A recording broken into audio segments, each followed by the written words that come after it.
Ok, pessoal, a partir de agora, essa aula está sendo gravada e depois será disponibilizada para que vocês possam rever essa aula, rever os conceitos para uma melhor aprendizagem. Então, vamos lá? Deixa eu voltar aqui. Deixa eu voltar no conteúdo. Nós estamos falando disso aqui, ó. Hidrografia de Israel. Esse é o nosso conteúdo. Hidrografia de Israel. Rios, lagos e mares. Nós vamos ver nessa aula que a hidrografia de Israel ela é pobre. Ela é muito pobre. Por quê? É pequena. O Brasil tem uma dimensão continental devido ao seu tamanho. E aí nós temos vários rios. A hidrografia brasileira é muito rica. Não é à toa que várias nações, vários líderes de nações têm, assim, o olhar voltado para o Brasil, um olho grande pelo Brasil, por causa da nossa riqueza mineral em água. Sim, nós temos muita água, muita água. E alguns rios aqui principais, Rio Amazonas, Rio Grande, perto de mim aqui, em Uberlândia, aí perto de Belo Horizonte, Santa Luzia, tem o Rio de São Francisco, tem o Rio das Velhas. Em Israel, pessoal, nós temos o Rio Jordão. O Rio Jordão dos rios é o rio principal. Lembrando que o território de Israel tem um tamanho aproximado do nosso menor estado, que é o Sergipe, nas devidas proporções. Já falamos isso em uma aula anterior.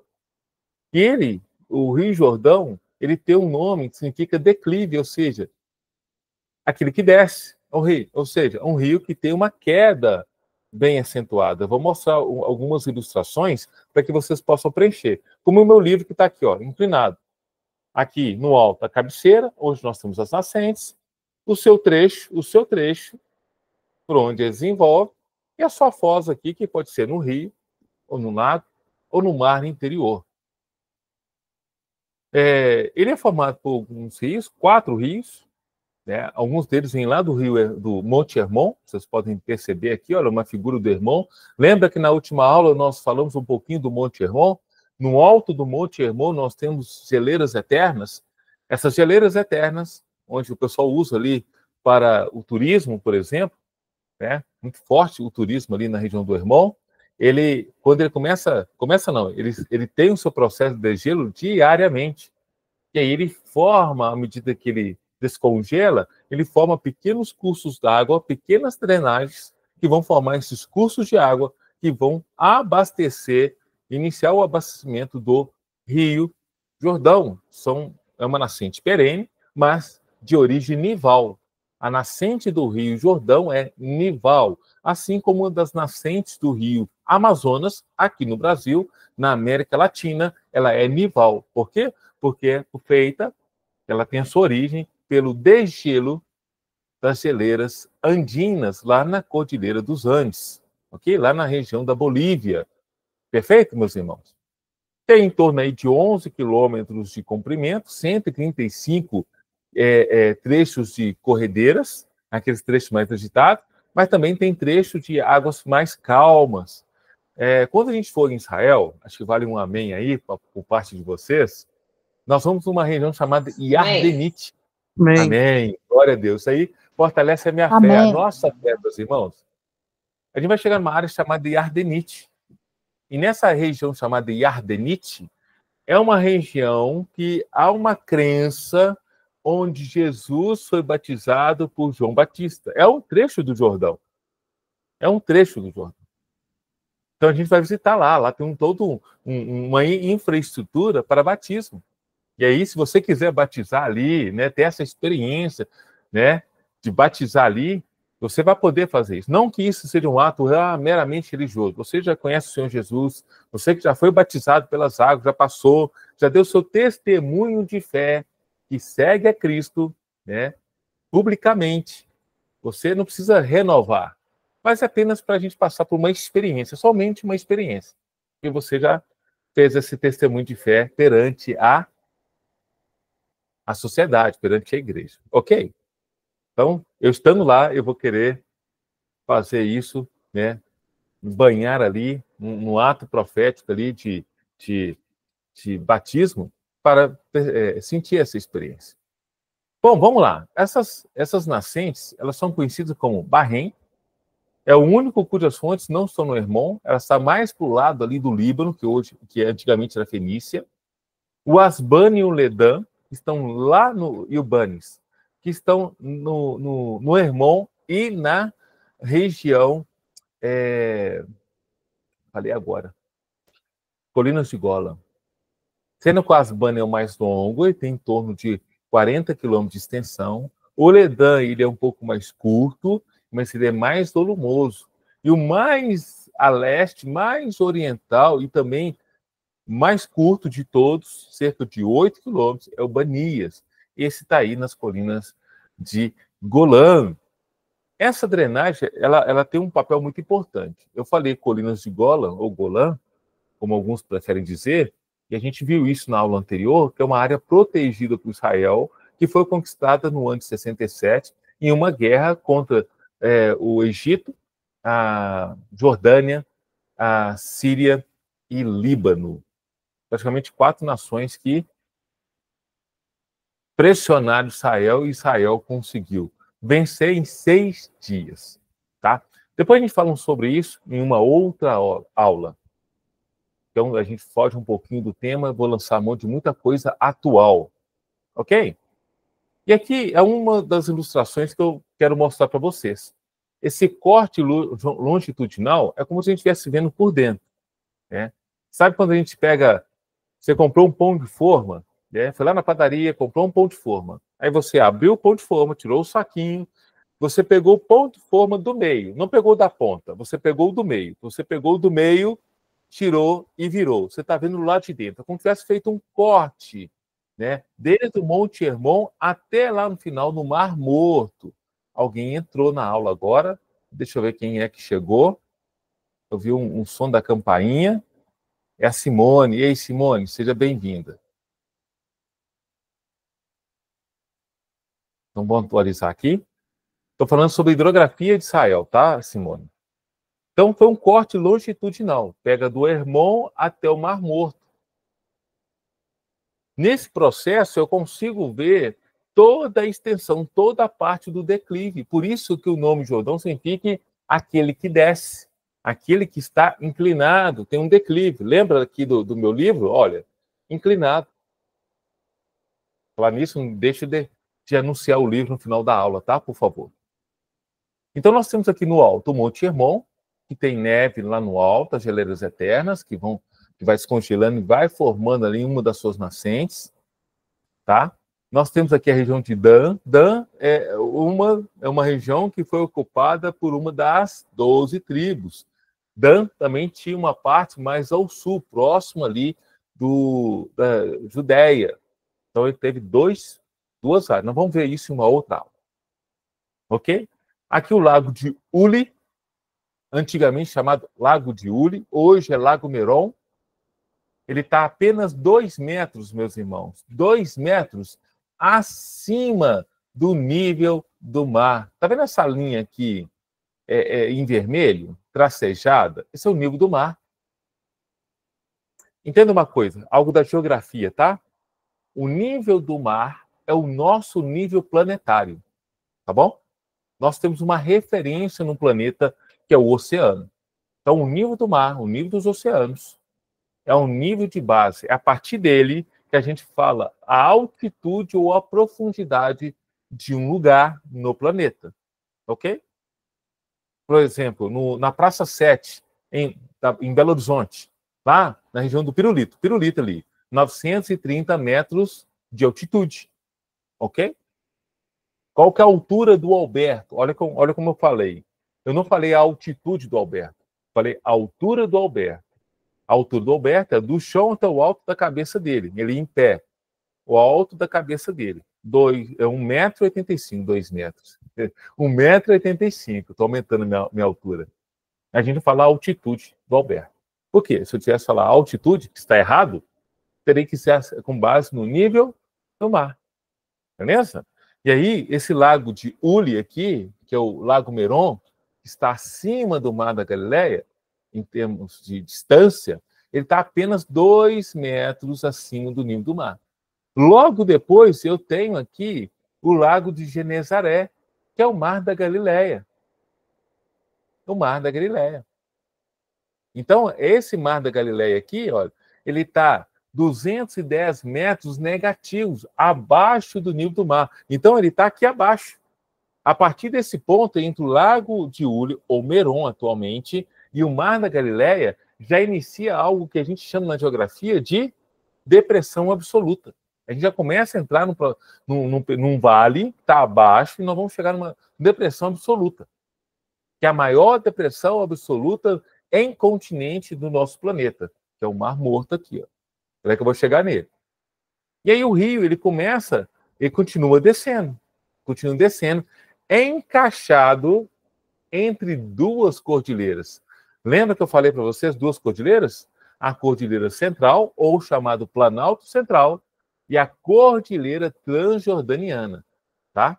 Essa aí que você está vendo no desenho, aqui ao fundo, olha, essa daqui é a Transjordaniana. Ou seja, é como se eu estivesse do lado do litoral, como se eu estivesse ali na margem, encostando, minhas costas voltando para a cordilheira, estando voltadas para a Cordilheira Central, ou Planalto Central, e eu estou olhando o rio passando à minha frente e, ao fundo, a Cordilheira Transjordaniana. Estou olhando para o lado da Jordânia, ok?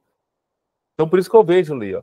Aqui não fala, mas eu tenho aqui, ó, de frente ao Mar da Galileia, lá de lá, as colinas de Bazã, uma região fertilíssima, onde tinha as vacas de Bazã. Amós vai falar das vacas de Bazã, né? Ele vai citar, você vai ver em Deuteronômio. Og, rei de Bazã, um gigante de mais de 4 metros de altura. Amós vai falar Bazã, né, como um símbolo de mulheres, quando ele vai criticar Israel. Eu já vou entrar com outra linha, Jesus. Isso é coisa do panorama ou de profetas. Aula sobre profetas ou aula sobre panorama, vocês vão aprender isso. Mas só para você entender um pouquinho por que eu citei. Deus vai chamar a atenção do povo de Israel através do profeta Amós, fazendo uma comparação a mulheres, no sentido que o povo de Israel estão como as vacas de Bazã, gordas, porque realmente as vacas de Bazã eram gordas por causa do pasto. As melhores vacas daquela região eram as vacas de Bazã, ou seja, caríssimas. Hoje você tem um gado Nelore, não é mesmo? O gado Nelore hoje é um dos gados aí mais valorizados no meio da pecuária, não é mesmo? Quem conhece, quem já ouviu falar, sabe um pouquinho disso. Bazã é o Nelore daquele tempo, né? E aí, quando Deus compara a Israel com as vacas ou com as mulheres, é porque o povo se voltou para os ídolos de adoração, se voltou para se embelezar, para olhar para o seu próprio eu, esquecendo-se de Deus. Depois você vai lá em Amós e dá uma olhada, e Deus fala que ele vai disciplinar o seu povo. Tem trecho lá em Amós, vou dar uma dica, tem trecho em Amós que o profeta vai chorar e vai suplicar ao Senhor, e Deus vai remover a mão e não vai pesar. Mas tem momentos que o profeta não chora diante de Deus. Por quê? Ele entendeu que o castigo sobre Israel vai vir para uma disciplina. Por quê? Ele está falando da Babilônia, que vai chegar, vai dominar sobre a região de Israel e Judá. E vai levar o povo cativo. Ok? Fechar um parênteses aqui, porque senão eu vou para uma outra linha. Deixa a professora aí de panorama depois detalhar um pouco para vocês, ou o professor que vai falar sobre o ministério profético, tá? Se não tem essa aula, conversa com o pastor o Alisson, que eu acho uma aula muito importante, tá? Pede ele se não tem, pede ele para propor essa aula aí futuramente para vocês. Voltando aqui, eu coloquei uma informação em cima. Existe um declive. O declive do Rio Jordão, desde a sua nascente, meu irmão, até no Mar Morto, é 913 metros. Quase, faltando pouco aí, né? Para ser 1.000 metros de desnível. 1.000 metros de desnível. Num total de 190 quilômetros, ou quase 200 quilômetros de extensão. Quase. Então, ó, da nascente até o Mar Morto o declive é 913 metros. Todo esse percurso da nascente até o Mar Morto do Jordão são 190 quilômetros. Pequenininho demais, né, gente? Pequenininho demais. Você faz isso em um dia, não a pé. Em algumas horas de carro, em linha reta, você faz isso rapidinho, pouquíssimas horas. Daqui, Uberlândia para Belo Horizonte, eu gasto, se eu estiver sozinho, né, sozinho, eu gasto em torno aí de 6 horas. 6 horas. Se eu estiver com família, porque tem parada, banheiro, né, menina e tudo, vou gastar aí umas 7 para 8 horas, mais ou menos, né? A gente vai mais devagar e tudo mais. Mas pensa, 590, 549 quilômetros, 6 horas. Eu faço isso aí rapidinho, 1h30, a gente faz isso, olha lá. Ok, turma? Beleza? Então, 190 quilômetros, nascente, no Hermon, Líbano e Colinas de Golan, sua foz, onde ele deságua um mar interno, que é o Mar Morto. Ok? Vamos lá. Vamos avançar, vamos entender isso aqui melhor? Vamos. Então, vamos lá. Olha esse outro mapa aqui. Esse outro mapa, ele vai mostrar para nós a bacia hidrográfica do Rio Jordão. E a bacia no trecho de Israel do Mar Mediterrâneo. Esse azul mais forte aí, aqui, deixa eu fazer um desenho aqui. Deixa eu traçar uma linha. Deixa eu pegar um vermelho, deixa eu traçar aqui. Olha essa linha aqui, meus irmãos. Eu vou traçar uma linha assim, ó. Olha. Olha o que eu estou fazendo aqui, ó. Eu já fiz isso muito na faculdade.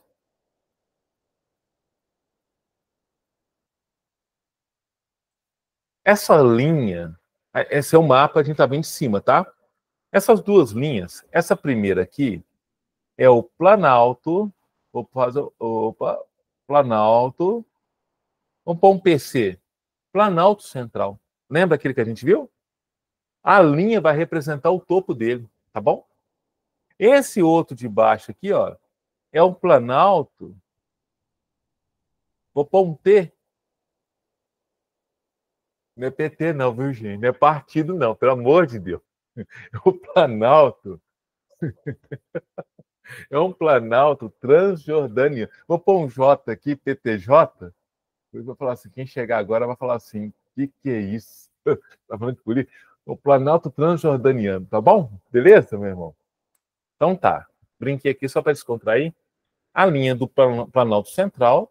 E aí eu tenho um lado do Planalto Central que é voltado para o Mar Mediterrâneo e o lado do Planalto Central que é voltado para o Rio Jordão e o Mar Morto, Mar da Galileia.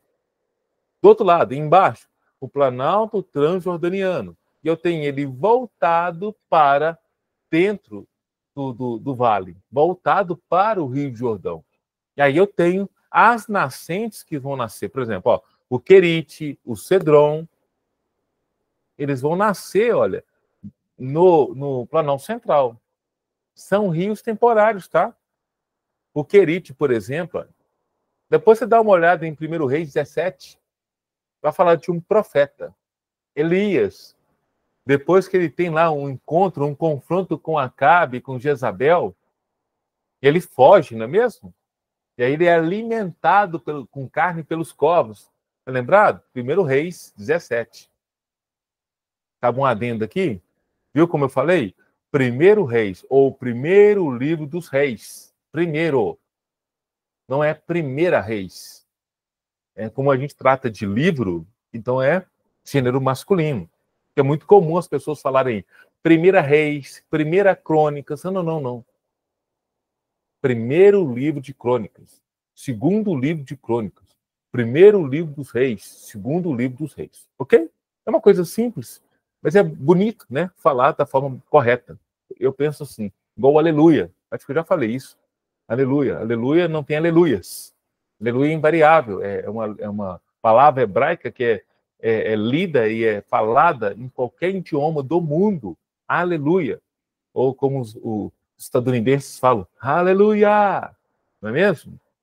Invariável. Não varia. Não flexiona no plural. Perfeito? Só um adendo aqui para ensinar você. Em 1 Reis vai falar do Querite, um rio temporário. Tanto é que vai chegar um momento que o rio seca. Alberto, o rio temporário é um rio que seca? Sim. Nós temos rios perenes, que é um rio permanente, tem água o tempo todo. Durante todo um ano tem água. Ok, turma? Assim como o Rio São Francisco, o Rio das Velhas, o Rio Amazonas, Rio Grande, Rio Araguaia, o Jordão é um rio perene. Mas alguns dos seus afluentes, como o Querite, não é. Yarmuque, Jaboque, tá? São rios que são temporários. E eu vou te explicar por que eles são temporários. Vou te explicar. Aqui embaixo nós temos o Mar Morto.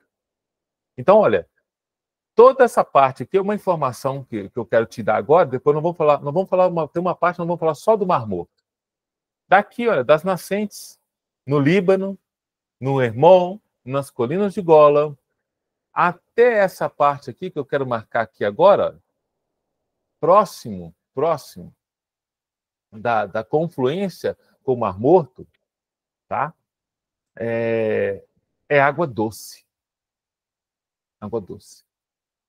Aqui dentro do Mar Morto é água salgada.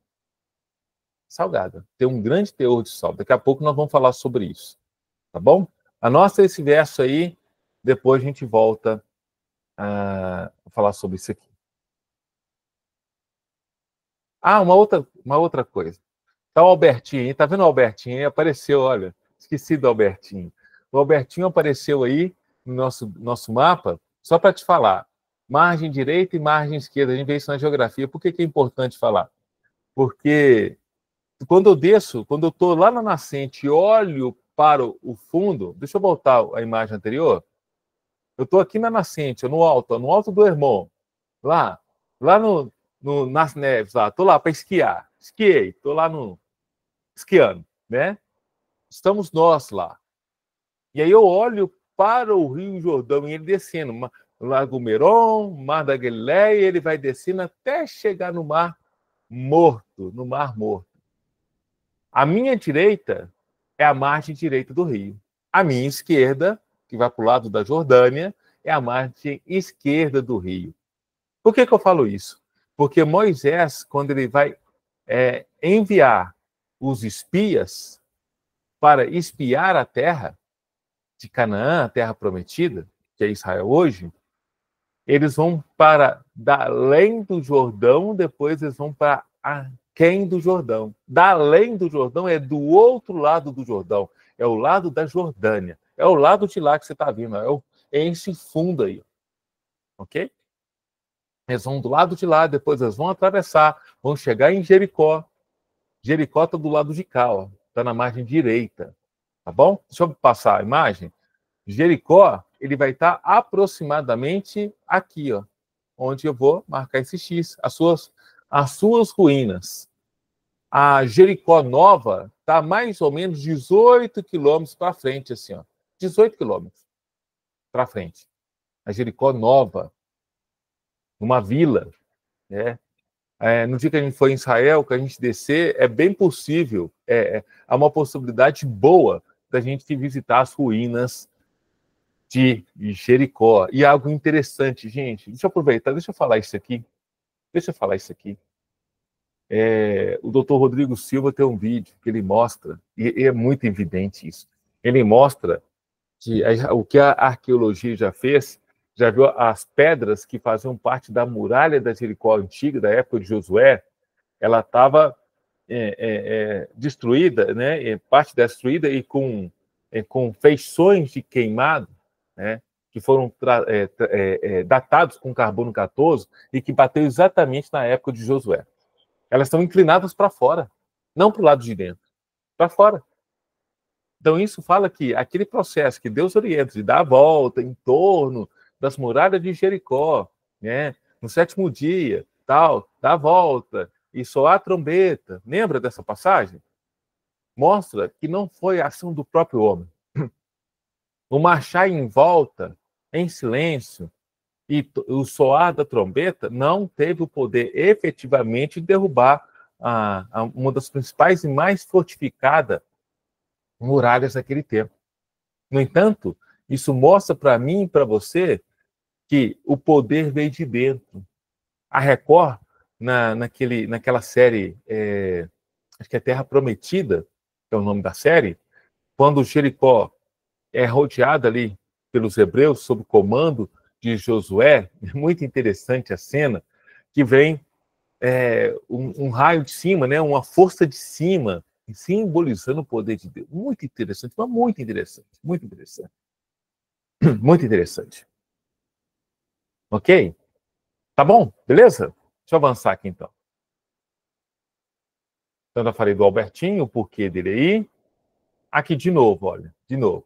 A gente já conhece essa imagem da última aula, planície costeira, essa parte de cá, o Planalto Central. Então, aquela linha que eu desenhei aqui, meus irmãos, aquela linha que eu desenhei aqui, é essa aqui, olha. Essa linha aqui,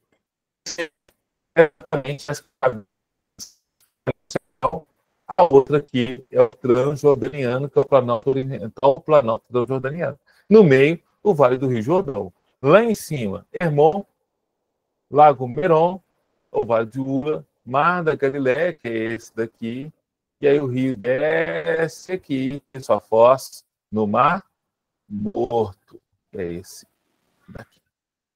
Perfeito? Pode perceber. Professor, a imagem sumiu aqui, não sei se foi só para mim. Não, para mim também sumiu. Parece que o sinal da internet ficou ruim. Ficou? Tá travando bastante. Estava travando. Ai, Jesus. Bom, bem.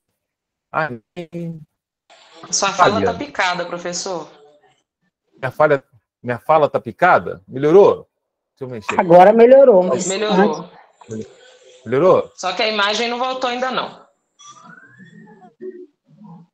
Então vamos parar minha apresentação aqui. Oi? Estão me vendo, né? Vamos tentar de novo. Sim. Sim.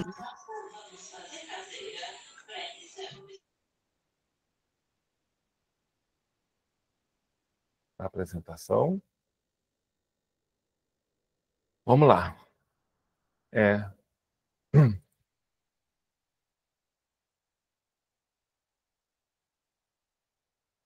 Vamos? Ok.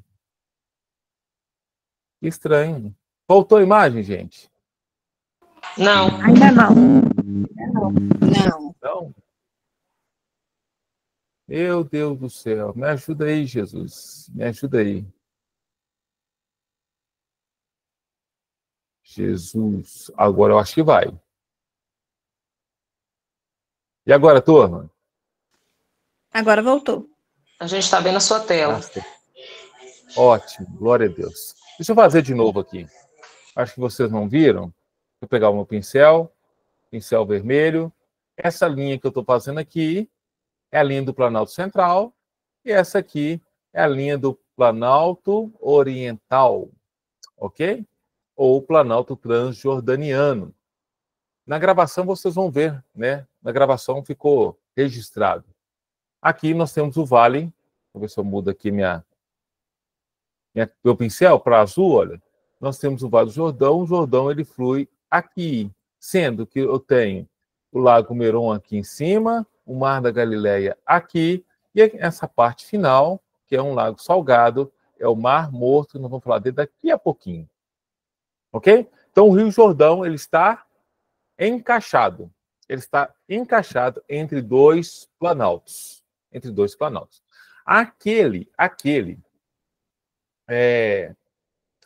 Lembra que eu falei agora há pouco sobre o Jericó? Jericó está aqui, ó, no número 14. Ó. 14. Aqui está Jericó. 14. Jericó. Jericó é aqui. Jerusalém está aqui em cima, 15. Essa Jericó que está aqui é a Jericó nova, tá? É a vila. Aproximadamente por aqui, olha, cerca de 18 quilômetros, onde eu marquei um X, é a Jericó antiga. Aqui foi derrubada com a ação dos israelitas. Se eu passar, então, vou mudar a tela. Ah, tá. Deixa eu voltar aqui. Opa. Não, voltou outra tela, não é essa tela. Não é essa tela, não é essa tela. Foi para o fundo, foi para o final da aula. Apertei um botão errado aqui, gente. Só um minutinho, só um minutinho, só um minutinho. Ok. Acontece, ao vivo acontece. Mas não, quando eu marquei aqui, olha, em vermelho, aqui em vermelho tem o Querite, lembra do Rio Temporário, lá de 1 Reis 17? Exatamente aqui, ó. Aqui. Onde a Bíblia vai falar que Elias foi cuidado por Deus, sendo usado ali por corvos e bebendo a água desse rio. Quando esse rio seca, ele vai para outra região e aí ele vai encontrar com a viúva de Sarepta. Ok. Avançando. A gente está falando ainda sobre a gente está falando das águas. E aí eu quero emendar um assunto sobre as águas, sobre a hidrografia, falando sobre o clima da Palestina. Para falar sobre o clima da Palestina, eu preciso falar uma coisa. Por exemplo, preciso falar que o vento oriental, o vento que vem do Oriente, o vento que vem do leste, ele é seco. Alberto, por que o vento do leste ele é seco? Porque ele vem do deserto. E o vento que vem do deserto, ele vem seco e quente. Ele provoca algo que a gente chama de crestamento na vegetação. Alberto, o que é um crestamento da vegetação? É a queimadura das folhas. Você já percebeu quando você deixa uma planta que é mais sensível ao sol, e aí você deixou lá só violeta ao sol? Eu conheço um pouquinho de planta, tá, gente? Só violeta ao sol, eu sei que ela é sensível. Você esqueceu, você colocou ela lá, molhou, colocou na geladeira, na janela, geladeira, na janela, foi trabalhar, na hora que voltou, você viu ela, nossa, ela secou com o sol suas folhas. É um crestamento. Em Gênesis 41:6, nós vemos menção a isso.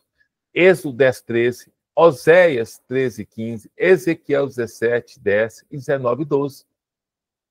A Bíblia vai falar sobre essa questão do vento seco, quente e que provoca queimaduras. E aí, se pensando, gente, pensando, eu falei lá atrás na primeira aula que Israel era uma nação agrícola. E quando o vento quente vinha, era um desespero para o agricultor. Porque o vento vinha quente. Ele poderia queimar ali a sua plantação. E isso iria atrasar ou minimizar a sua colheita. Porque poderia atrasar ali, poderia queimar ali as flores dos frutos.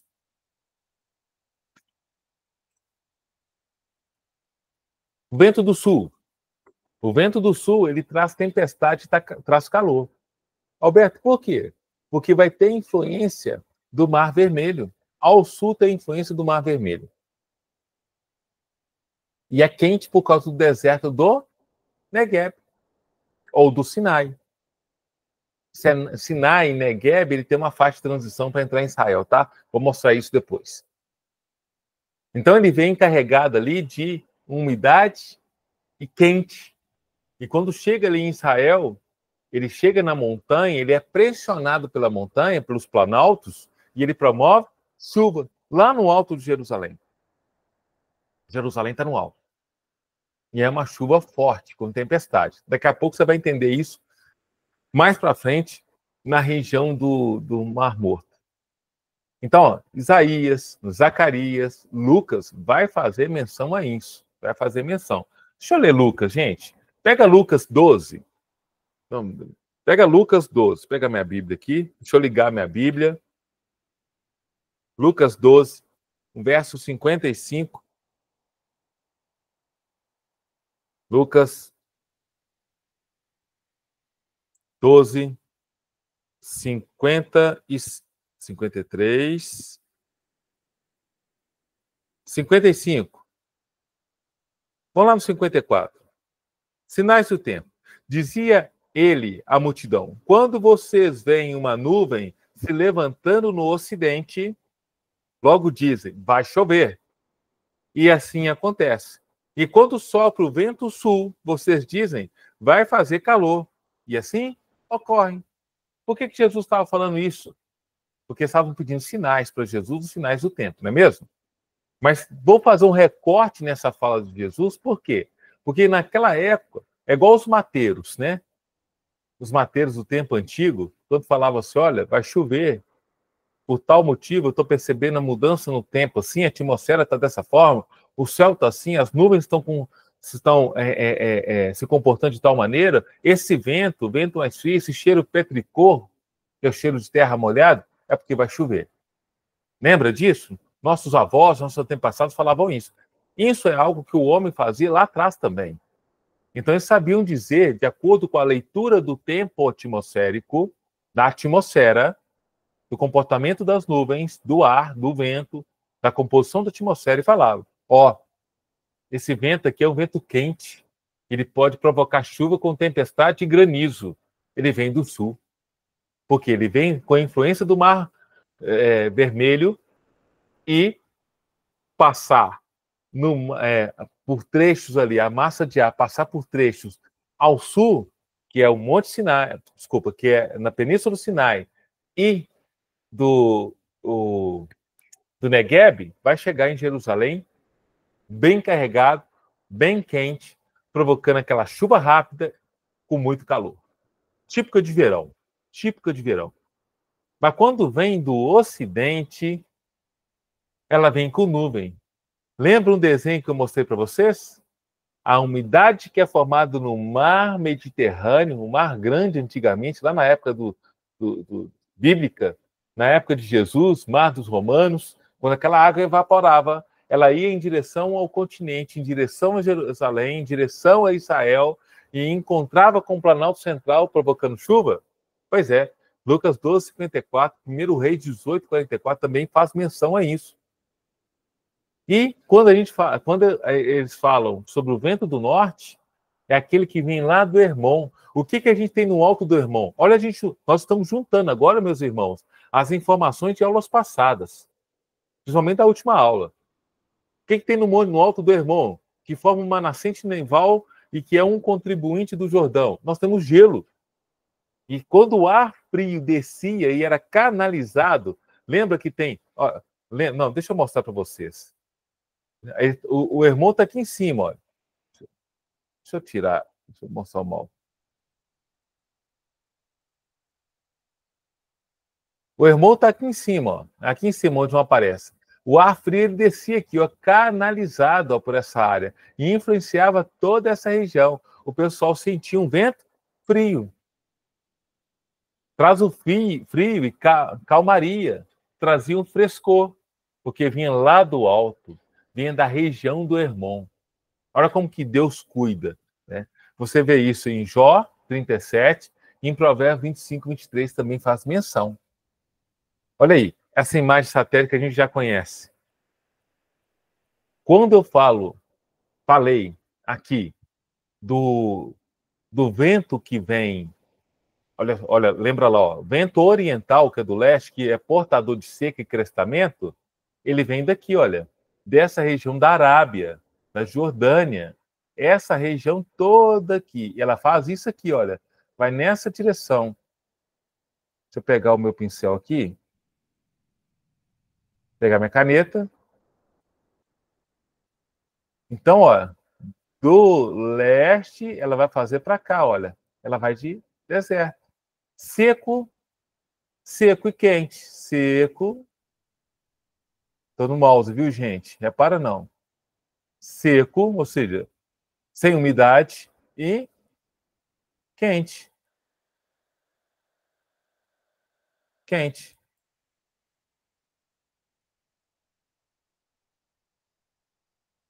O professor gosta de escrever no quadro. Seco e quente, ok? Por isso que provoca queimadura nas plantações. Quando fala aqui do sul, ele está falando desse trecho aqui, olha. Desse trecho. Nós vimos o texto, nós estamos falando agora aqui, ó. Esse trecho, ou seja, pega a influência do Mar Vermelho, esse trecho aqui também é Mar Vermelho, passa aqui na Península do Sinai e o Negueb é essa parte aqui onde eu marquei o X, e sobe para cá. levando aquela massa de ar quente e úmida que provoca a tempestade. E aí, quando a tempestade passa, fica quente, abafado. Quando vem do norte, vem aqui, ó. Aqui, ó. Vem dessa região aqui.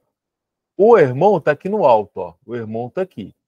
Eu falei que vem daqui, né? Deixa eu ampliar. Essa região que vem do alto aqui é muito montanhosa. Vai chegar lá na Rússia. Então, olha, o vento frio vem aqui, passa pelo Hermon e desce canalizado aqui. Desce nesse trecho aqui, ó. Trazendo aquele frio, trazer aquele vento mais brando. Ok?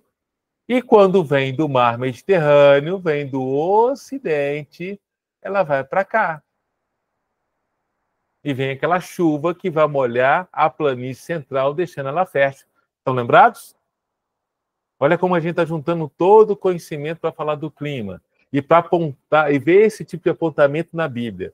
Olha que interessante. Olha quanta informação a gente consegue tirar de geografia, de clima, que é algo que a geografia trabalha, que ela faz leitura, dentro da Bíblia. Olha que interessante. Agora a gente consegue ter uma noção, a gente consegue ter um entendimento melhor quando a Bíblia faz menção a alguns atributos naturais, como a questão de vento, se tem umidade ou se não tem umidade, se é de baixa temperatura ou se é de alta temperatura, se provoca uma chuva calma ou uma tempestade, se é benéfico para as plantas ou não. Viu? Olha que legal, olha que massa. Vamos passar essa imagem.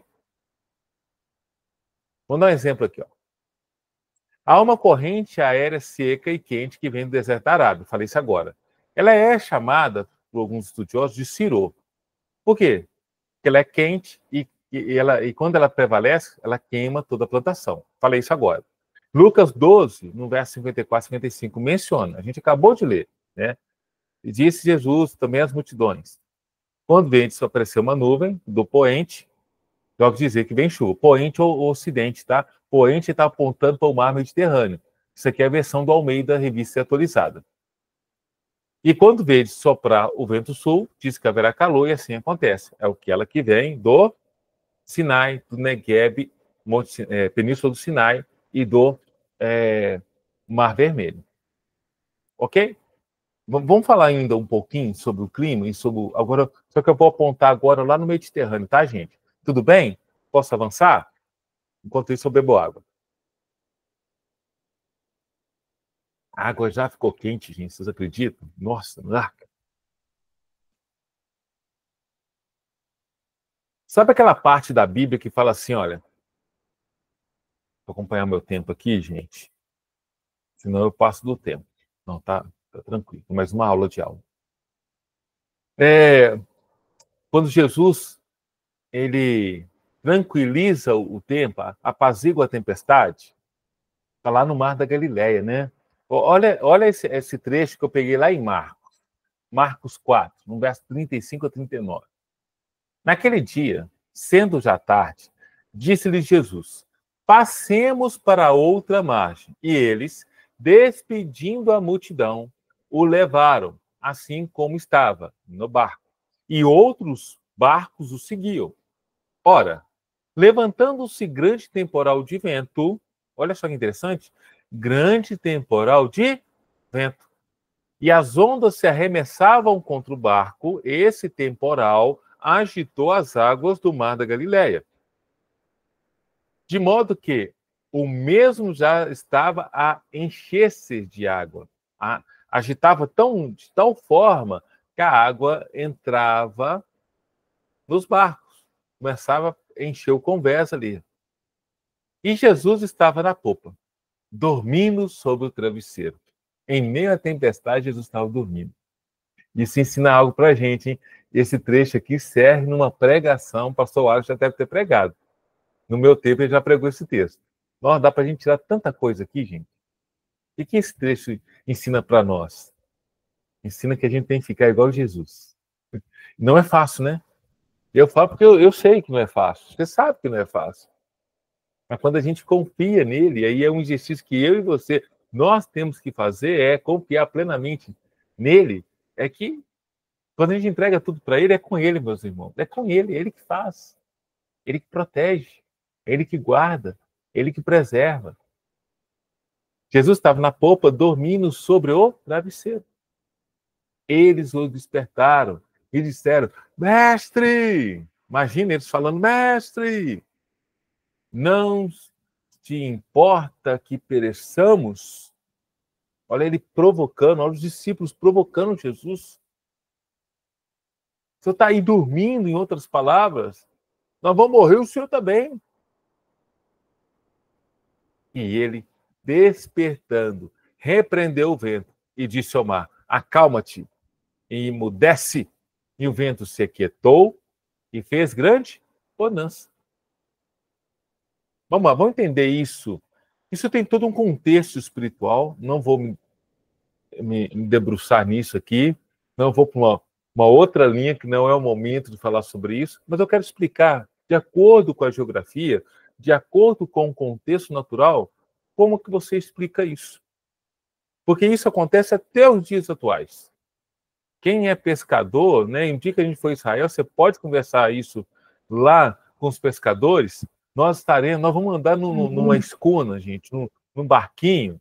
Nós vamos andar igual eles fizeram aí nessa narrativa. Nós vamos passear no Mar da Galileia, lá, ó, no mar, ó, de barquinho. Nós vamos cantar lá. Você vai poder pegar naquelas águas. Você vai poder orar. Você vai poder reviver esse momento lá, lendo a passagem. Não a tempestade. A gente não vai no horário da tempestade, né? Mas dependendo da época do ano, meus irmãos, o que acontece? Lembra, olha aí, olha a localização, né, nesse bloco diagrama do Mar da Galileia. Já é conhecido nosso. Então vamos lá, vamos identificar? Você vai ver aqui, ó, esse azul aqui primeiro, Mar Mediterrâneo, a planície litorânea. Você tem aqui o Planalto Central, o Vale do Jordão, Planalto Transjordaniano, e aqui o deserto da Arábia, a gente falou, e essa parte aqui mais avermelhada é a região do Hermon, a região dos Montes Líbano, na região do Líbano, ou esse ponto que está aqui, olha, Líbano, Hermon, deixa eu colocar aqui um H aqui, ó, Hermon, tá? H do Hermon. É um L, eu vou transformar esse ponto aqui em L, L de Líbano. Ok, gente? O que tem no alto do Hermon mesmo? Neve, geleiras eternas por causa da sua altitude, quase 3.000 metros de altitude. Lembra que eu falei isso no início da nossa aula? E lá atrás, na aula da semana passada? Cerca de 3.000 metros. Lembra que eu falei quando o vento vem do norte? O vento que vem do norte vem dessa região aí, do Hermon. Dependendo da época do ano, é somado com um vento que vem lá da Rússia e desce, passa pela Ucrânia e vai descendo, chega aí, passa pelo Líbano, passa pela Síria e chega em Israel, nessa região. E aí empurra esse vento que está do Hermon, que é um vento gelado, frio. Quando eles chegam aqui, olha, essa área, vamos associar as informações? Lembra que eu falei que essa área da Galileia está quase 300 metros abaixo do nível do mar? Estão lembrados? 290 metros? Ele está abaixo, já inicia uma depressão. Está abaixo aí. Por estar abaixo, ele está mais contido encaixado entre os dois planaltos. Ele fica meio que parado. O ar fica parado, estacionado. O ar que vai formando ali é um ar quente, quente e úmido. Quando chega esse vento frio que vem do Hermon, acontece um choque térmico. Pausa na minha fala aqui. Pausa na minha fala. Nós entramos agora na primavera, né, gente? 21 agora, sábado. Logo depois nós vamos ter o verão, lá para 22 de dezembro. Verão, muda a estação de novo. Tá agora, primavera para verão, e principalmente no verão, você já percebeu que chega aquela massa polar, vem lá da Antártida, sobe ali, ó, pela região ali da Argentina, Oceano Atlântico e Argentina, ali, vai subindo, chega ali no Uruguai, entra ali pelo sul do Brasil, Rio Grande do Sul, e vai subindo, e chega para para mim aqui em Uberlândia, para você aí em Belo Horizonte, Santa Luzia, e aí forma aquele choque térmico, forma aquela tempestade, até com granizo, que derruba árvore, destelha, né? Derruba placas. Lembra disso? Ok. Por que acontece uma chuva desse porte aí em Belo Horizonte, Santa Luzia?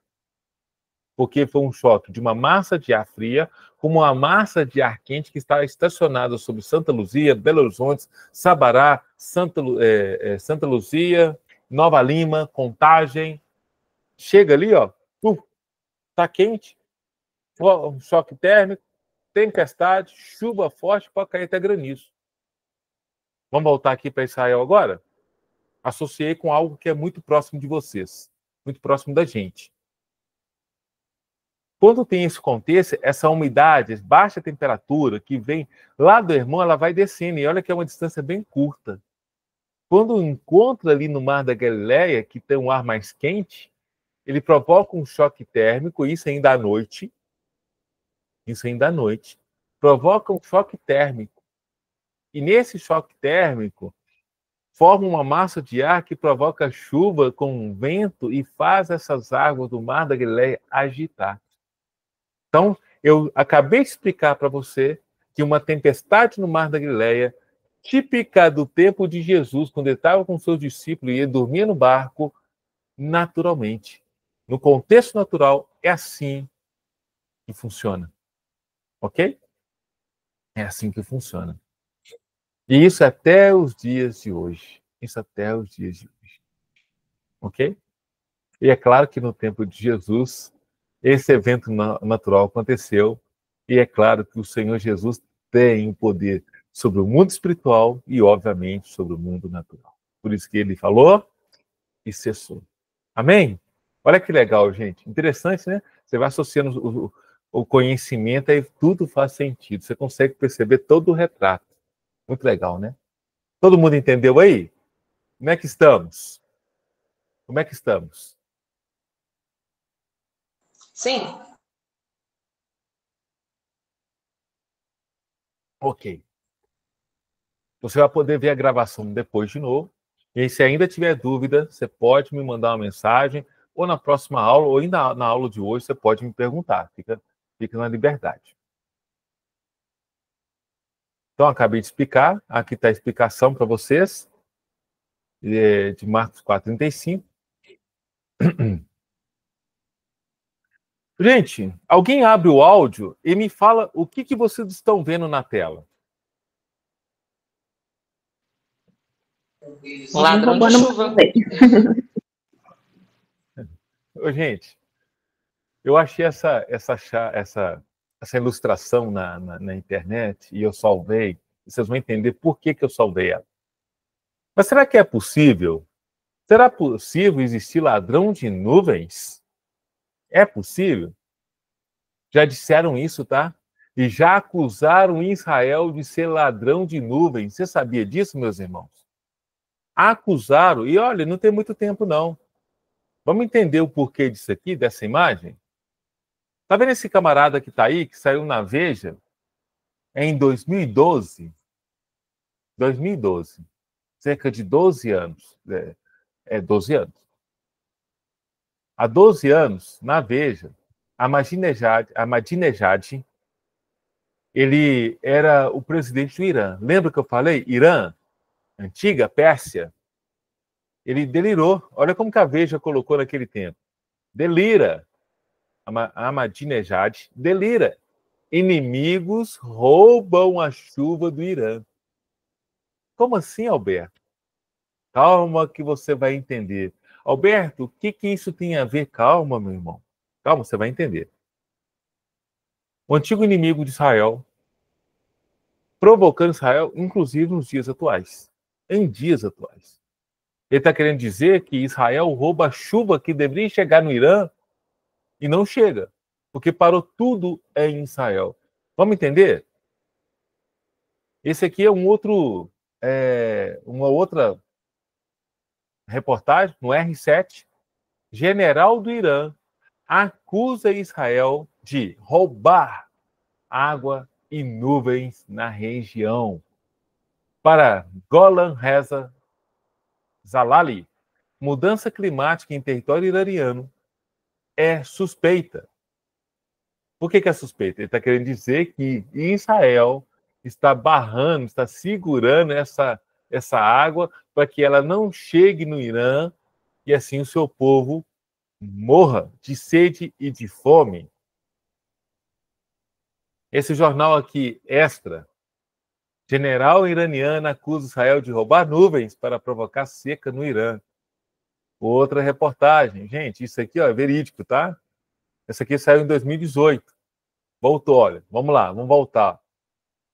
Essa aqui, 2012. Essa daqui saiu em 2018. De novo, 2018, só que em julho de 2018.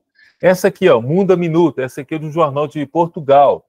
Israel estará a roubar chuva e neve ao Irão. Acusa general. Isso aqui é do jornal de Portugal que eu achei. Também da mesma época. Esse aqui não apareceu a data, não, mas é da mesma época. Por que estão falando isso? Ó, general das guardas revolucionárias, diz que Israel e outro país são responsáveis pela seca que o Irão atravessa. Uma tese que já tinha sido defendida em 2012 pelo ex-presidente Ahmadinejad. Então, eles sempre estão trazendo isso à tona. Muito suspeito, né? Mas vamos entender por que isso acontece e por que eles estão acusando Israel de segurar, de roubar essas nuvens, essa chuva. Lembra dessa parte aqui que eu já mostrei para vocês? Uma chuva orográfica. Toda a umidade que é formada no mar Mediterrâneo, dentro do ciclo da água, que você já sabe como acontece. A água é aquecida pela radiação solar, ela evapora, ganha altitude, condensa, porque à medida que eu ganho a altitude, a pressão diminui, e a temperatura também diminui. As partículas de água que estão em forma de vapor, elas começam a condensar, aproximar uma das outras, formando as nuvens. Essas nuvens, por diferença de pressão, por ação do vento, se dirigem ao continente e encontram uma barreira natural, que a gente chama de barreira orográfica, ou uma barreira de relevo, que é o Planalto Central, ou Cordilheira Central, e força ali. E por esse forçar, lembra a ilustração que eu trouxe para você da espuma com água no balde para lavar o carro? Lembra disso? Então, como eu comprimo a espuma entre as minhas mãos aqui, a água cai. Nesse caso aí, a nuvem ela é comprimida pelo vento contra o Planalto Central, chovendo do lado de Israel, que é voltado para o mar Mediterrâneo. Por isso, quando eu falo da hidrografia, lembra lá que os rios que faz parte do mar, que vão para o lado do Mediterrâneo, eles são perenes, mas os rios que são voltados para o Jordão, para o lado do Mar Morto, eles normalmente são temporários, como o Querite, aquele que é citado lá em 1 Reis 17, que é de Elias. Por quê? Porque não chove no lado do Vale do Jordão, muito menos no lado do Irã. O lado do Irã, ó, o Irã está para lá, ó, onde eu estou colocando a seta. Irã está para lá, ó. Irã. O Irã está para o leste. Por que ela não vai para lá? Porque ela é barrada. Não chega nem no Vale do Jordão. O Querite, ele vai descer aqui, olha. Ele vai descer aqui. Ele vai descer ainda no Jordão e não no Mar Morto. Só estou posicionando para você. Então, olha, essa outra imagem aqui, quando a nuvem chega lá, ela já está praticamente se desfazendo. Pouquinha. Se chover, é algo mínimo. Mínimo. Não é suficiente para manter uma drenagem, para abastecer o lençol freático. Entendeu agora? Olha só, um pouquinho de geografia, Ahmadinejad e seus generais, eles poderiam ter esse entendimento. Não é culpa de Israel. É um favor de Deus sobre Israel e não sobre os persas. E aí, eu quero te provar mostrando uma imagem de satélite, meus irmãos. Olha essa imagem de satélite que eu consegui, essa de 2015. Essa é de 2015. Mostra a imagem de satélite onde o vapor da água, a água é formada, as nuvens são formadas lá no Mediterrâneo, condensa por diferença de pressão, vão para o continente, encontra lá a planície transjordânica, a planície central, a planície litorânea, o Planalto Central e o Vale do Jordão. E aí, olha aqui, olha. Olha aqui o Planalto Central. Olha ele aqui. Eu vou dar um play aqui, você vai perceber as nuvens movimentando nessa imagem de satélite. Olha que legal, gente. Olha que legal, turma. Deixa eu só mudar aqui. Deixa eu ver aqui, peraí. Olha aqui, mudei. Perceba. Fica tudo na região de Jerusalém. Mal chega na Jordânia. Mal chega na Jordânia. A Jordânia está do lado de cá. Essa região aqui é a região da Jordânia. O Irã está para cá, ó. Tem imagem que até não mostra. Oi. Uma dúvida aqui, porque entre o Irã, estava dando uma olhada aqui no mapa, entre o Irã e Israel ainda tem a Jordânia e tem o Iraque. Uhum. A região ali, ela é toda baixa a justificar que o Planalto que está lá em Israel tem alguma interferência no Irã, porque é longe. E o Irã tem mais 2 mares aqui praticamente banhando em volta do Irã. E a culpa seria de Israel? Só que, sim, eu entendi o que você quis dizer. Peraí, gente, vou voltar lá, depois a gente volta naquela tela. E até eu rodo de novo para vocês verem. Aqui, ó. Deixa eu apagar. Será que eu consigo apagar aqui? Acho que eu consigo apagar aqui. Borracha. Deixa eu apagar aqui. Ah, ainda não mostra. É, exatamente, olha. Aqui, olha. Do lado de cá, ô Michele, para cá, onde a seta que eu estou fazendo mostra, é o Irã, tá? Então, olha, aqui na beiradinha é o Kuwait, aqui na beiradinha é o Kuwait, mais um pouquinho para cá, alguns quilômetros, é o Golfo Pérsico, por causa da Pérsia, o Irã, e essa parte grande aqui é o Iraque, tá? Depois você tem a Síria aqui em cima, você tem a Arábia Saudita, que é toda essa parte de baixo aqui, a Jordânia e Israel. Quando a umidade daqui forma, ela é barrada aqui, tá? Quando a água daqui sobe, ela sobe e essa daqui vai para cá, subindo. Chega em Israel. E daquele jeito que eu falei. Mas não chega lá. Quando vai para lá, o deserto aqui se encarrega de aquecer e fazer com que ela se desfaça. Então, vento úmido do Ocidente ou do Mediterrâneo, vamos dizer assim, não chega no Irã, não chega. Por alguns aspectos naturais. Barreira orográfica, relevo, vamos colocar aí, planalto, montanha, deserto, temperaturas elevadas. Façam que, se passar, ela ainda se dissipe. Vai dissipar. Aqui em cima, não sei se você consegue perceber, pela textura, essa outra área montanhosa. Uma outra barreira que ainda vai impedir de umidade chegar no Irã. Olha, você tem distância, você tem barreiras, no meio você tem deserto, tudo que não é favorável. Agora, o litoral ao sul da Pérsia é o Golfo Pérsico, que não é... Depende da época do ano para que a água chegue em forma de nuvem lá, e chega pouco, e não chega muito, porque a extensão ela é pequena. É por isso que me gerou dúvida, porque eu vi que tinha mais 2 áreas de litoral, uma ao norte e outra ao sul, na região do Irã. Mas, assim, não entendi que a influência seria tão gigantesca assim, em relação à questão dessa umidade do Mediterrâneo em direção ao Oriente. Você tem ideia, um país que está vizinho ali do Irã, o Michele Turma,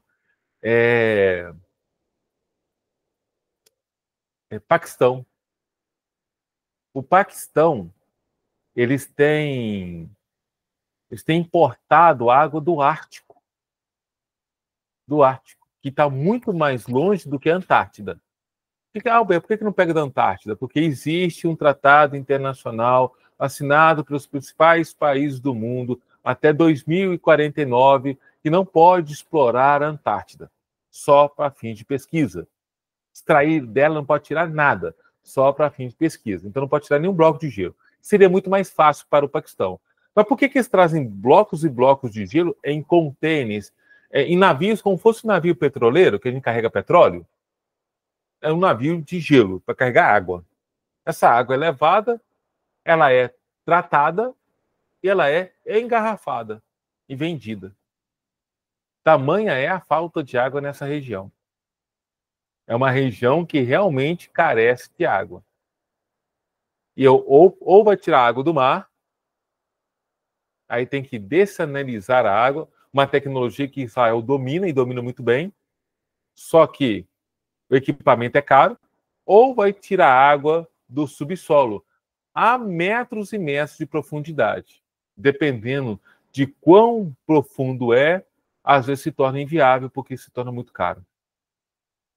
Se torna muito caro. Ok? Espero ter ajudado. Entendi. Aí. Obrigada. De nada. Vamos lá, passei por isso aqui. Deixa eu soltar de novo a imagem aqui. Vou trocar o...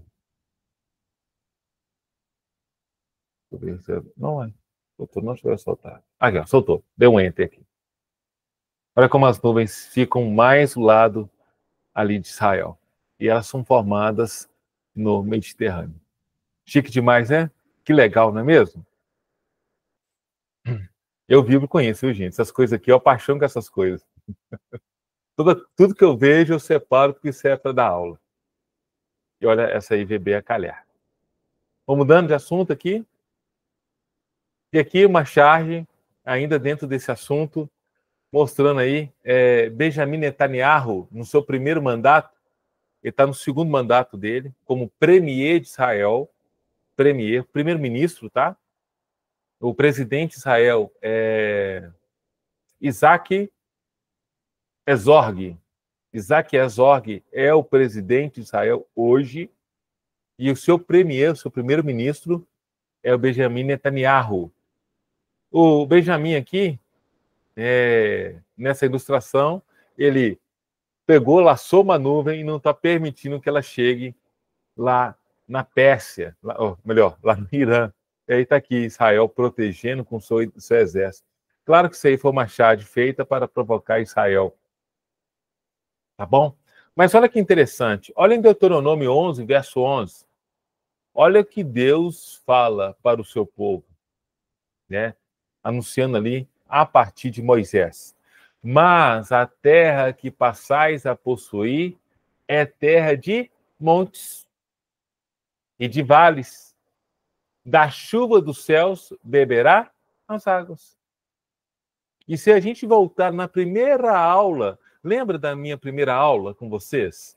Lembra da primeira aula que eu falei, né? Daquela meia-lua chamada crescente fértil, uma área de umidade que vai lá de Ur dos Caldeus, lá entre o Tigre e o Eufrates, e vai chegar lá no Rio Nilo, fazendo uma meia-lua, numa zona de umidade. Lembra que eu falei, olha, foi por aqui que Tera, pai de Abrão, passou entre os rios Jordão, entre os rios Eufrates e o Rio Tigre, porque era um vale úmido, tinha muitas cidades, o clima seria mais agradável do que ele atravessar o deserto da Arábia, que seria teoricamente mais perto para chegar na terra de Canaã. Então, lembrando daquela aula, mostra para nós algo que Deus preparou. Ele preparou uma terra para ser o centro do mundo daquele tempo, mas com tudo que era necessário para anunciar o nome do Senhor para as nações. Tudo. Isso aí é um caso de uma nação provocando Israel. Sempre vai ter isso, tá? Esses ridículos aí, essas coisas ridículas sempre vai aparecer também, né? Mostra que eu preciso dar aula, mostra que eu preciso dar aula para o povo iraniano. Povo iraniano. Se alguém conhece, me chama para dar aula para eles. Ô, gente, ainda falando sobre clima, eu quero mostrar algo que aparece em Atos. Olha essa imagem satélite. Isso aqui eu tirei do Google Earth. Tem outro evento climático que é mencionado na Bíblia, lá em Atos, e tem a ver com o apóstolo Paulo. Mas antes de mostrar, olha só essa imagem, esse recorte que eu fiz. Israel está aqui, está aqui. Tarsis está aqui, na região aqui, ó, da Espanha. Na verdade, essa parte aqui, olha, é Portugal, hoje. Isso aqui é Espanha. Tudo era Espanha. Era conhecido como Espanha. Aqui é a região de Tarsis. Tarsis. Era conhecido como o fim do mundo. Então aqui eu tenho Marrocos, Líbia, Egito, Tunísia. Aqui é a África. Vou pôr o A aqui de África. Europa. Vou pôr Europa. Olha aqui, ó. Olha aqui a Itália. Península Italiana, em forma de bota. Ok? Grécia. Indo a Israel, a gente pode ver, a gente monta um trajeto para que a gente passe na Grécia. Gente, a gente vai ter que passar um mês lá. Senhor, prospera a gente só precisa de uma porta, Senhor. Uma porta, Amém. Deus. Só uma porta vai resolver isso para a gente. Uma glória. Nome de... Gente, não é verdade? Amém. A gente só precisa de uma porta. A gente precisa de 10 portas. Uma porta. Eu e você, a gente só precisa de uma porta. E aí, aqui a gente vai ver isso aqui, né? Mas deixa essa aula para um outro momento. Essa aula de Grécia para outro momento. Vamos entender um pouquinho aqui. Ó. Vamos entender um pouquinho sobre essa região. Olha essa cena. Essa cena mostra uma ilustração de um evento em Atos que Paulo foi preso. E ele foi levado para Roma, na Itália, para ser julgado. Por quê? Ele se identificou como um cidadão romano. Na verdade, ele era hebreu por parte de mãe e romano por parte de pai. Ele conhecia tanto a cultura hebraica quanto a romana. Ele conhecia ali as 613 leis que os hebreus, que os israelitas deveriam, os judeus deveriam ter isso de cós salteado até os 12 anos, somente os homens, e conhecia a lei romana. Então era uma pessoa muito culta, tá? Paulo era um erudito. Ele tinha muito conhecimento. Muito conhecimento. Né? Aprendeu com Gamaliel. E aí ele é preso e vai ser julgado, ele apela para Roma, porque tem todo um propósito para anunciar o evangelho do Senhor Jesus entre o povo romano. Por isso que vai ter a carta aos romanos. O maior tratado teológico está na Bíblia, tá, meus irmãos? O professor do Novo Testamento, para quem teve ou vai ter ainda, o professor vai falar sobre isso. Vai falar sobre isso. O maior tratado teológico da Bíblia é a carta aos romanos. E vai nascer dessa viagem para Roma. Olha que interessante. Né? Às vezes você tem um objetivo. Deixa eu fazer uma conjectura aqui. Você tem um objetivo. Deus te chamou para algo. Você está estudando, você está se preparando para algo que Deus te chamou para fazer. Você sabe, não adianta você fugir. E às vezes acontecem situações e passa pela sua cabeça, vou chutar o balde. Não quero saber mais disso de igreja, não quero saber de ministério, não quero saber de pessoas. E você está aí perseverando, tá? Mas tem hora que dá vontade de chutar o balde, não tem? Eu sei. Mas Deus te chamou para um propósito. E nada que é feito para te derrubar, vai te derrubar se você tiver e manter a sua fé em Deus. Você não vai perecer, você não vai morrer, enquanto aquilo que Deus preparou para que você viva e faça em prol do nome dele, aconteça. Ok? Então fica tranquilo, fique em paz, deixa ser gastado pelo Senhor em prol do Evangelho. Gente, para mim isso tem feito tanto sentido. A gente fala o que carrega, né, turma? Eu estou falando para vocês algo que eu carrego. Eu não posso entregar para vocês aquilo que eu não carrego. Não é mesmo? Aí já fica um aprendizado para mim e para você. O que você vai entregar para as pessoas que Deus vai trazer à sua mão, o que você está se preparando aqui em um seminário teológico, é o que você vai entregar. Você não pode entregar algo que você não tem. Então, no dia que você subir em algum lugar para ensinar ou para pregar, o Espírito Santo vai pôr para fora aquilo que você tem e carrega. Beleza? Não estava no plano de falar isso, mas falei. Atos 27. Atos 27. Verso 14 ao 17 diz assim. Anota esse verso aí para depois você ler de novo lá na sua Bíblia, tá? Entretanto, não muito depois, desencadeou-se do lado da ilha um tufão de vento chamado Euroquilão. Eu vou lendo e vou explicando. Tufão, gente, se eu trouxer para o tempo de hoje, é um furacão, tá bom? E aí, essa semana eu até falei para meus alunos. Existe tornado e furacão. Os meninos ficam alucinados com esse tema. Tornado acontece em terra. Tornado sempre acontece em terra. Você vai ver isso nos filmes, que sempre tem um filme de tornado aí. Eu adoro ver esses filmes. Eu gostaria de ver um tornado de frente. Igual esses caça-tornados que tem lá nos Estados Unidos. É claro, não sou bobo, né? De um lugar seguro. Precisa de temperatura alta e tempo seco. O furacão precisa de temperatura elevada e muita umidade. Então, ó, o tufão, de acordo com a região, é chamado tufão. O tufão é um furacão.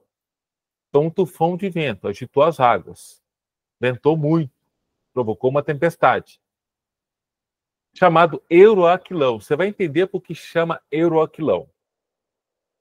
E sendo o navio arrastado por violência, porque foi tempestade, sem poder resistir ao vento, cessamos a manobra e fomos deixando levar, passando sob a proteção de uma ilhota chamada Cauda. A custo, conseguimos recolher o bote. Então, olha, estavam correndo o risco de perder o bote.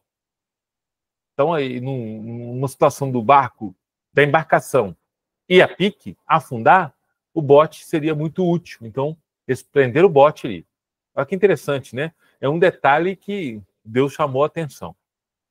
E levando este, usaram de todos os meios para cingir o navio, ou seja, para preservar o navio. Cingir nesse sentido. Preservar o navio para que ele não afundasse. E temendo que desse na Sirte, vou mostrar onde fica Sirte.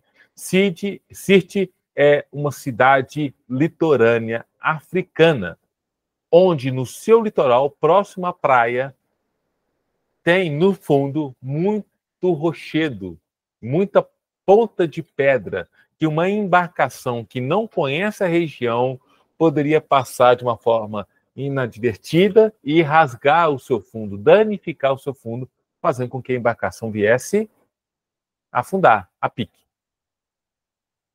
E arriaram os aparelhos, desce na Sirte, arriaram os aparelhos e foram ao léu, deixou o vento levar.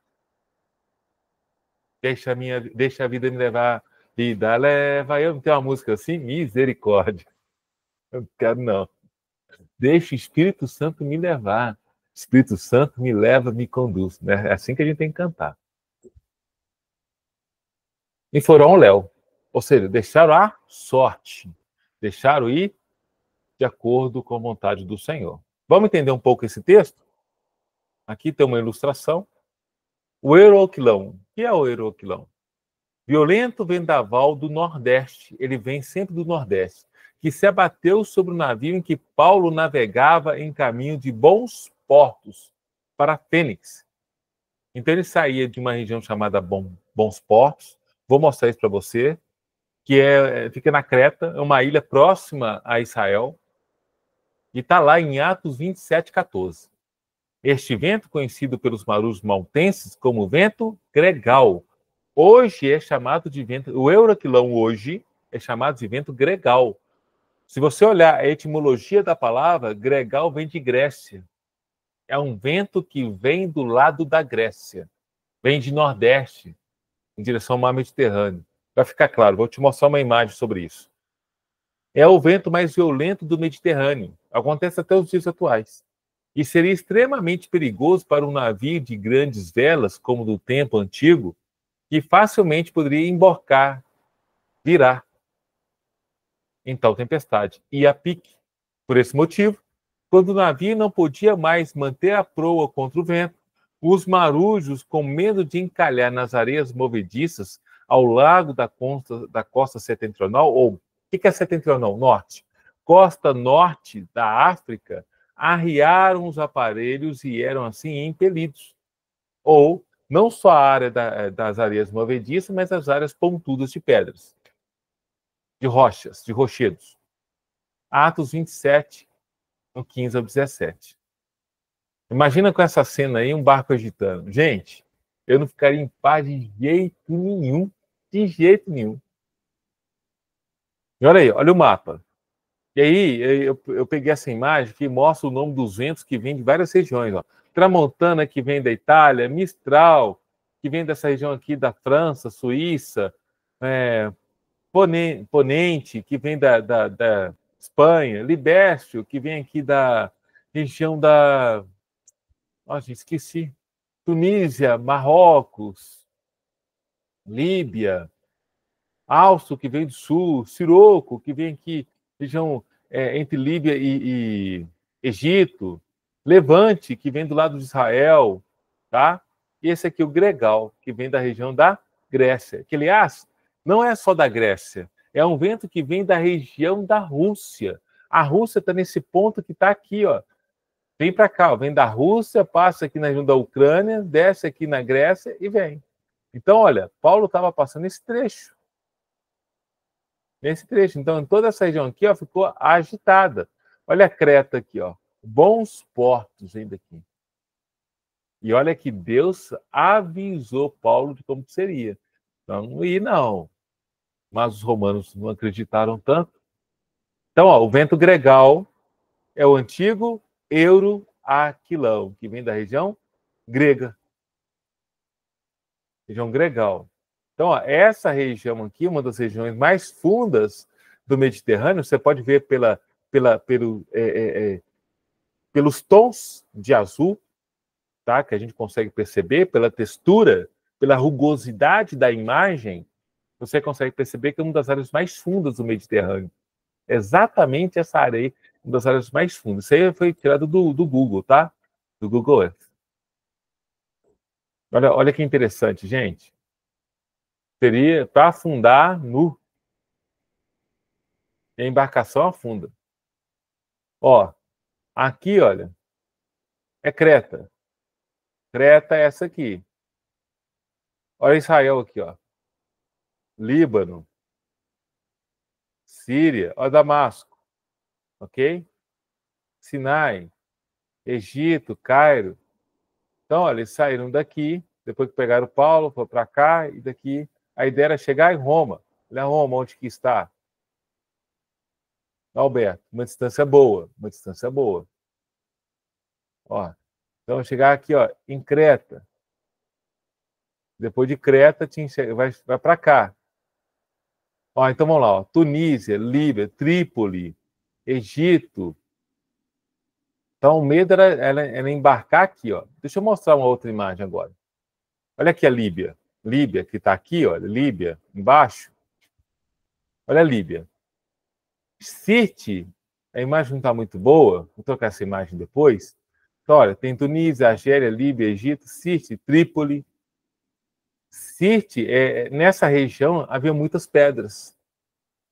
Em toda a região também tinha muita areia movediça. Ou era areia movediça ou eram as pedras. As embarcações poderiam passar ali pelo vento e no Iapique por colidir com essas pedras, ou encalhando de vez nas areias movediças. Em Atos 28, verso 1, fala sobre a chegada em Malta, né? Em Malta. Olha a imagem aqui. Ó. Dessa região aqui de Creta até Malta, tem cerca de 808 quilômetros, mais de 800 quilômetros. É uma distância boa, turma. Ó, daqui, Uberlândia até Belo Horizonte, dá 549 quilômetros. 550. 550.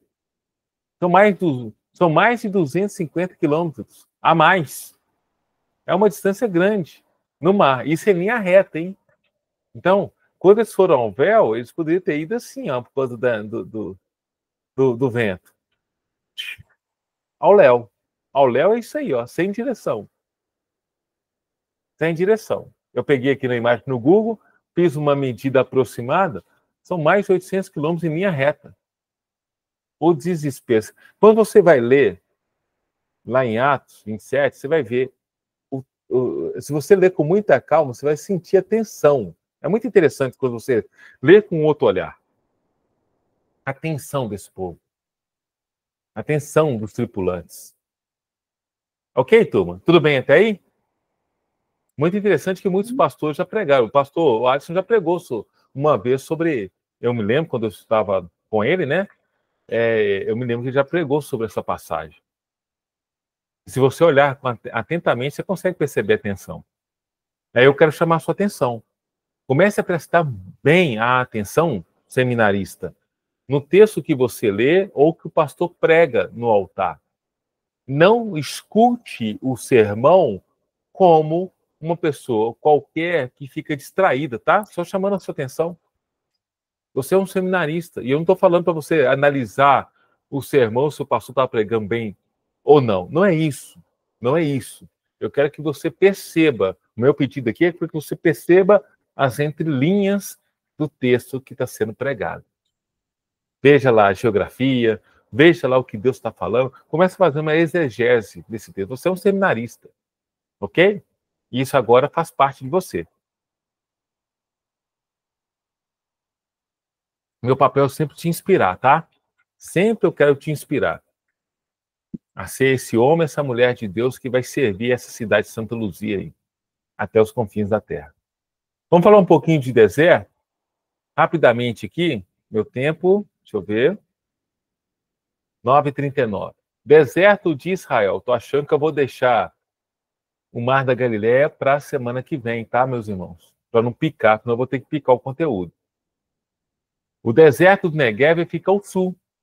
Deserto Negev significa lugar seco ou ressecado. Esse é o significado de Negev. Mas quando o judeu falava Negev, é um termo também para significar sul. Se a gente falar, olha, eu gostaria de conhecer o Negev, é a mesma coisa falar assim, se ele quer conhecer o sul de Israel, onde tem um deserto, chamado deserto Negev. O salmista vai mencionar Negev. Ele vai falar sobre chuva no Negev, sobre florescer no deserto. E o deserto não é um lugar para a gente morar. Você já sabe disso. Acho que eu já mencionei isso. O deserto é um lugar de atravessar. O deserto é um lugar de passagem. Mas para quem passa, Deus leva a vida. Sabe por quê? Olha que interessante. Antes disso. Aqui o mapinha mostrando Israel. E essa porção mais ao sul, em vermelho, em destaque, é a região do Negev, onde está Berseba. Berseba, ele vai aparecer... Nossa, deixa eu trocar o pincel aqui, a cor. Pô, um amarelo, vai se destaca. Berseba vai aparecer mais ou menos aqui, Berseba. De Dan até Berseba. Do Hermon, lembra do Hermon? Do Hermon até Berseba. Do Hermon até o Negev. De Dan até Berseba. Ok? Então, toda essa região aqui. Essa parte de cá, que agora o amarelo não saiu bem, voltar com o vermelho. Essa, onde eu fiz um X agora, é a Península do Sinai. Ok? Onde Israel ficou dando volta por 40 anos. E aí quando os espias são enviados por Moisés, eles vão subir essa região aqui, ó. Vão passar por lá de cá, Jordânia, vai dar a volta aqui, vai chegar aqui em cima, depois vai descer. E quando ele desce, gente, essa região aqui, olha, que pega Belém, que pega essa parte da planície costeira, essa região é uma região fértil que tinha muita plantação de quê? De uvas. E essas plantações de uvas é que a Bíblia menciona que eles carregavam e levavam para Israel. Eu acredito que levava até, gerando até lordose, porque carregavam aí uvas. Já viu essa melancia? Você sabe, já viu essa melancia? Tem um nome, eu esqueci o nome. Uma melancia menor, sem semente, que vem no mercado. A minha imaginação, isso aqui é o Alberto, não está na Bíblia. A minha imaginação é que cada uva, de um cacho de uva, deveria ter um tamanho aproximado de uma melancia daquela. Pensa, gente. Isso na minha cabeça aqui, tá? Na minha viagem aqui. Ah, se eu tivesse uma máquina do tempo, pudesse voltar no tempo. Eu queria ver isso. Eu queria ver isso. Uma das coisas que eu queria ver, entre várias, era esse momento aí. Eu queria ver. Eu ia engrossar o couro lá com Josué. Eia! Vocês estão me entendendo, meus irmãos? Eu me empolgo aqui. Se eu me empolgar, vocês podem me chamar a atenção, tá? Só fugir um pouquinho. Devido a poucas fontes de água, os beduíno é um povo que vive no deserto. Se você quiser conhecer hoje um povo que é semelhante a Abraão, por exemplo, Isaac, Jacó, em termos de vestimenta, hábitos de culturais, os beduínos. Os beduínos é um povo que vive aí na região do Sinai e do Negev, na região aí da Jordânia e da Arábia, no deserto arábico, tá? O povo beduíno. Lembra na aula passada quando eu falei de Petra? Petra é uma região onde tem muitos beduínos. Inclusive, muitos desses beduínos ganham dinheiro como guia lá em Petra, mostrando para as caravanas. Um dia nós vamos conhecer um povo beduíno, um dia, que a gente vai em Israel, nós vamos em Petra, amém, e a gente vai ver o hábito deles, o jeito deles de andar, o jeito deles conversarem, o jeito deles... Hoje é claro que tem muita coisa moderna, né? Eles são muito adaptados ao muito moderno, eles têm ali carros e tudo, mas ainda tem uma parte desse povo que anda ali com suas cabras, com seus camelos, vive em tendas, eles não vivem em casa, vivem em tendas. Lá, no mesmo estilo de Abraão no seu tempo. Há mais de 4.000 anos. Ok? 6 mil anos. Quase 6 mil anos. Quase 6. Então, devido a poucas fontes de água, os beduínos, habitantes do deserto, geralmente são nômades, mudando de acordo com os recursos disponíveis. Mesmo assim, sempre foi uma região importante, de importante comércio, devido ao trânsito para o Egito. Abraão esteve na região do Negev, Negev ou Negev, tá? As duas formas são corretas. Muitas vezes. Gênesis 12, Gênesis 13 vai falar sobre isso. Chegando a habitar nessa terra. Então, Gênesis 20, 21 e 24. 21, 33, 24 e 62. E durante toda a história bíblica, foi lugar de muitos acontecimentos, destacando a cidade de Hebrom. Lembrando que Hebrom fica ao sul, Hebrom tinha muitos gigantes, e é uma terra que foi conquistada de forma cabal, completa, perfeita, por Caleb. Lembra Josué e Caleb? Caleb foi o único que conquistou toda a região do Hebrom. Cabalmente, deu conta de todo o povo lá, tudo que Deus mandou. Caleb foi obediente e era a região que tinha mais gigantes. De todas as tribos, de todos os povos, foi só de Caleb que conquistou. Só, a Bíblia é clara. Depois você vai lá em Josué e vai em Juízes, lá no primeiro capítulo de Juízes, Juízes 1, 2. Você vai ver isso, essa narrativa. Ok? Então, Hebrom... e aí eu falo Hebrom para você não confundir com Hermon. Hermon é um monte que está ao norte, que tem gelo lá no topo, que forma uma das nascentes principais do Rio Jordão. Hebrom é uma cidade que fica a sul ali de Jerusalém. Então, Cádiz, Berseba e Ziclag. Ziclag, onde Davi teve ali um asilo político, né, com seus homens. Ficou ali, ó, apoiando. Ziclag era o domínio dos filisteus. Quando ele estava ali, né, brigado ali, sendo caçado pelo rei de Israel naquele tempo. Quem era o rei? Quero saber se vocês estão ligados. Ai, gente. Vocês são bênção demais. Eu tô achando vocês tímidos, tá? Deixa eu ver a hora aqui. 9h47. O Mar Morto vai ficar para a semana que vem. Mas antes de falar do Mar Morto, olha esse salmo, gente. Salmo 126, verso 4. Restaura, Senhor, a nossa sorte, como as torrentes do Negueb. Como, gente? Com chuva. Olha esse vídeo. Isso aqui é um vídeo, gente. Olha aqui.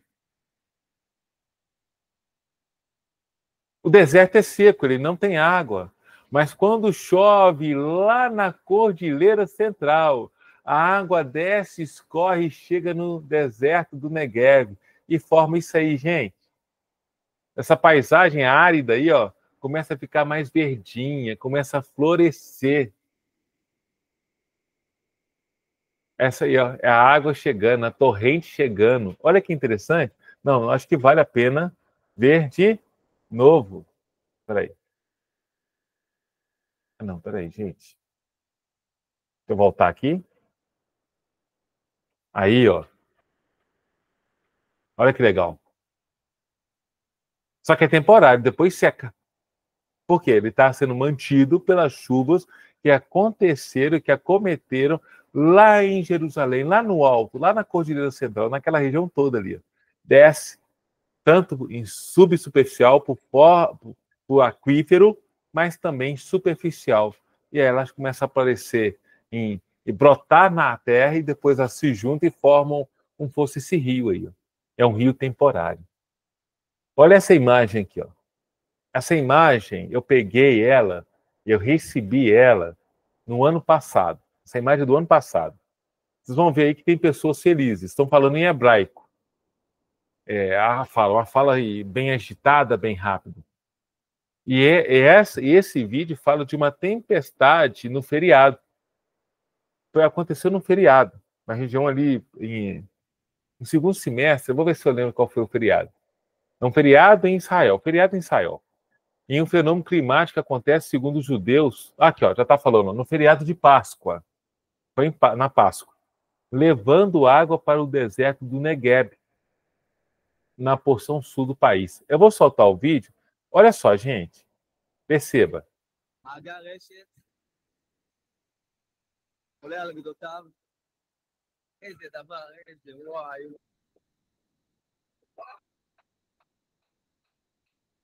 Olha a força das águas, gente.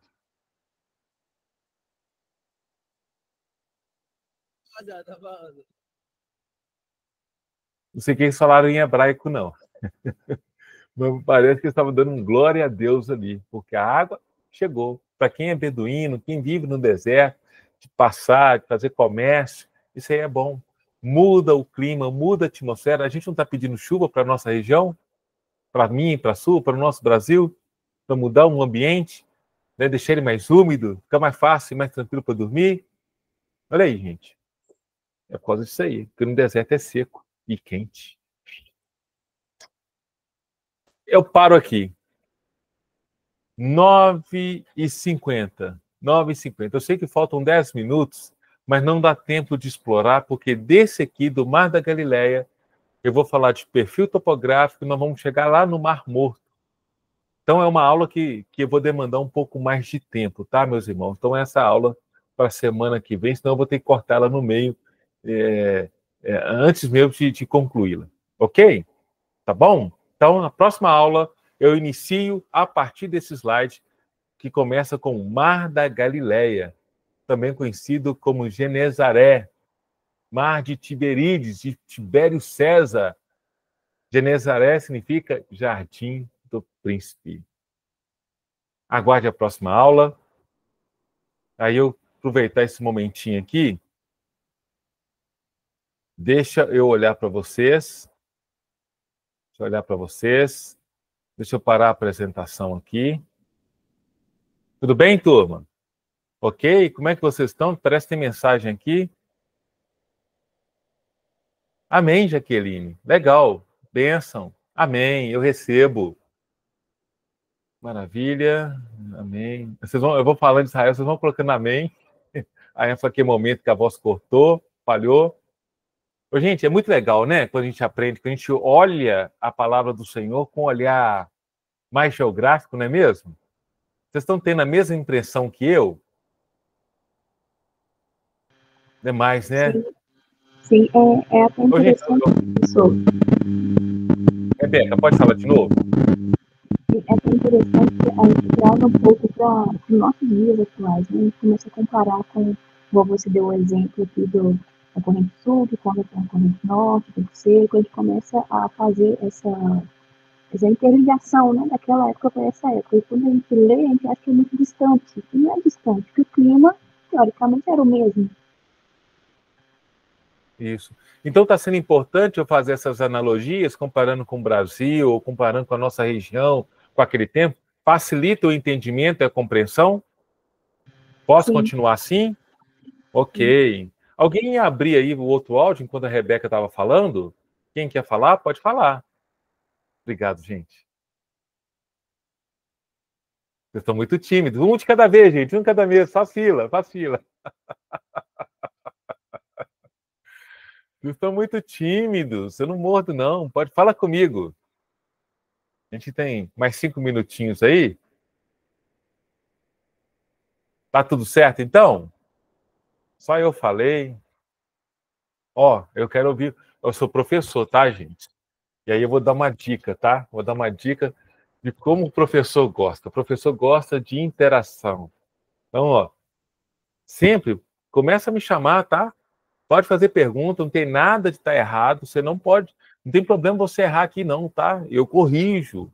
O meu papel é te corrigir, tá? E se você me perguntar algo que eu não sei, eu não vou ter milindre nenhum de falar assim, o meu irmão, eu não sei te dar essa resposta agora. E para mim não vai ser vergonha nenhuma, tá? Não é vergonha nenhuma. Eu vou atrás da resposta.